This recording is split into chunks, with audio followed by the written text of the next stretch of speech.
నమస్కారం అండి యూట్యూబ్ ప్రేక్షకులకు. ఈ మేడం గారి పేరు వచ్చేసి విజయ రెడ్డిస్. వీళ్ళు రెడ్డిస్ అండి. ఈ మేడంకు లివింగ్ రిలేషన్షిప్ కావాలంట. మేడం గారు వచ్చేసి హైటెక్ సిటీలో ఉంటారండి.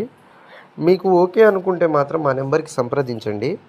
మేడం ఇంటికాడే ఉంటారండి. వాళ్ళ హస్బెండ్ వచ్చేసి అవుట్ ఆఫ్ అంటే మలేషియాలో ఉన్నారు. మీకు ఓకే అనుకుంటే మాత్రం మా నెంబర్కి కాల్ చేయండి. మేడం గారి నెంబర్ ఇస్తాము. రిజిస్ట్రేషన్ ఫీజు అవుతుందండి, 3000 రూపాయలు అవుతుంది. అది ధర్మంగానే అడుగుతున్నాం. అది 3000 రూపాయలు. అది కట్టుకున్న తరువాత ఆ మేడం గారి నెంబర్ ఇచ్చేసి మేడం గారిని మిమ్మల్ని కలపడం జరిగిద్ది. మీకు ఓకే అనుకుంటే మాత్రం ఈ నెంబర్కి సంప్రదించి మేడం గారి నెంబర్ తీసుకోండి. అది కూడా రిజిస్ట్రేషన్ ఫీజు కట్టిన తరువాతే. టైంపాస్కు మాత్రం ఫోన్ చేయకండి. ప్లీజ్ అర్థం చేసుకో.